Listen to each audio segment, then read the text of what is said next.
సుబ్బి చావుకు వచ్చిందన్నట్టు అమెరికా చైనాల మధ్య ట్రేడ్ వార్ భారత్ కి ముప్పుగా పరిణమించనుందని అంటున్నారు నిపుణులు. ఒకరిని మించి మరొకరు అన్నట్టు ఇష్టం వచ్చినట్టు పెంచుకున్న టారిఫ్ల వల్ల రెండు దేశాలకు ఎగుమతులు దిగుమతులు పూర్తిగా దెబ్బతినబోతున్నాయి. దీంతో అసాధారణ పరిస్థితులు ఏర్పడే అవకాశం ఉంటుందన్నారు పరిశీలకులు.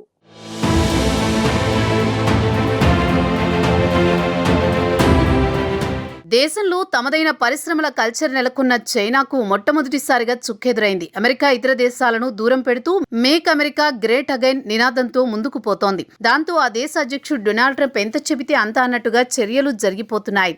ఇప్పటికే ఓ మోస్తరు దేశాలైతే అమెరికా అధ్యక్షుడి చర్యలను తీవ్రంగా ఖండిస్తున్నాయి.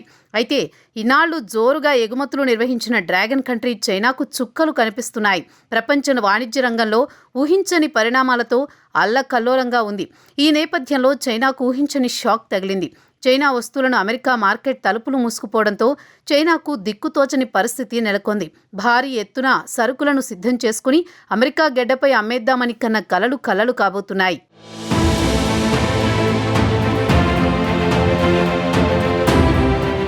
ఇప్పుడు అమెరికాలో చైనా వస్తువులు అమ్ముకోవడం కత్తిమీద సాములా మారింది. భారీ టారిఫ్లు, రవాణా ఖర్చులు, రాజకీయ సమీకరణాలు వెరసి చైనా వస్తువులకు అమెరికా మార్కెట్ దాదాపు క్లోజ్ అయిపోయింది.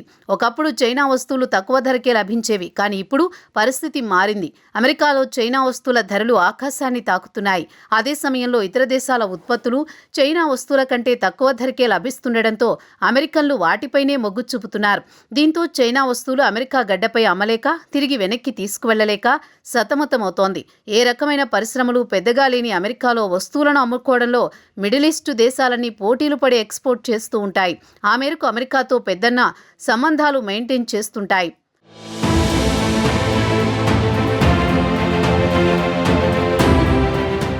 అవన్నీ ఇకపై కలలుగానే మిగిలిపోనున్నాయి.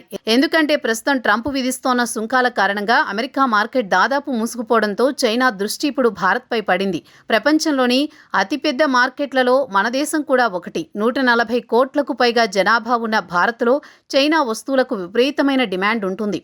తక్కువ ధరకు దొరకడం వీటి ప్రత్యేకతగా ఉంటుంది. అంతేకాదు చైనా వస్తువులను మన దేశంలోకి తీసుకురావడం కూడా చాలా సులువు. సరిహద్దులు దాటించి అక్రమ మార్గాల్లో చైనా వస్తువులు మన మార్కెట్లోకి ఈజీగా ఎంటర్ అయిపోతాయి.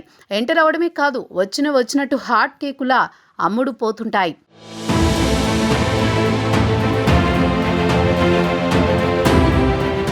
ఇది నిజానికి మన దేశానికి పెను ప్రమాదం అంటున్నారు నిపుణులు. చైనా తన వస్తువులను మన దేశంలో విచ్చలవిడిగా డంపు చేస్తే మన దేశీయ పరిశ్రమలు కుదేలవుతాయి.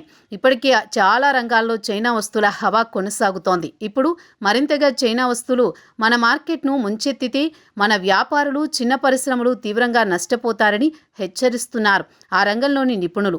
కేంద్ర ప్రభుత్వం వెంటనే మేల్కొని చైనా వస్తువుల డంపింగ్ను అడ్డుకోవడానికి కఠిన చర్యలు తీసుకోవాలి. కస్టమ్స్ నిఘాను పెంచాలి. అక్రమ రవాణాను అరికట్టాలి. దేశీయ పరిశ్రమలను కాపాడుకోవడానికి ప్రత్యేక విధానాలను రూపొందించాలి. లేదంటే చైనా ముప్పు మన దేశ ఆర్థిక వ్యవస్థను అతలాకుతలం చేస్తుంది. అప్రమత్తంగా ఉండకపోతే భారీ మూల్యం చెల్లించాల్సి వస్తుంది.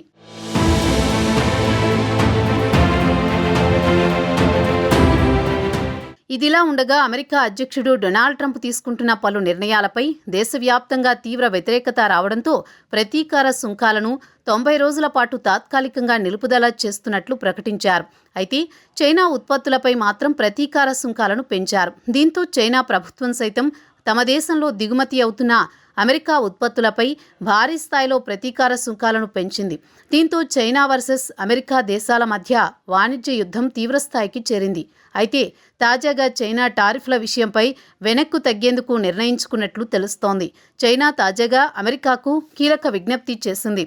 వాస్తవానికి ట్రంప్ టారిఫ్లపై తొలుత చైనా తీవ్ర ఆగ్రహం వ్యక్తం చేసింది. అమెరికాకు ధీటుగా ప్రతీకార సుంకాలను పెంచుకుంటూ పోయింది. కానీ క్రమంగా చైనా వైఖరిలో మార్పు వస్తున్నట్లు కనిపిస్తోంది. తాజా పరిణామాల నేపథ్యంలో చైనా వాణిజ్య మంత్రిత్వ శాఖ మాట్లాడుతూ పరస్పర సుంకాలను పూర్తిగా రద్దు చేయాలని అమెరికాకు విజ్ఞప్తి చేసింది.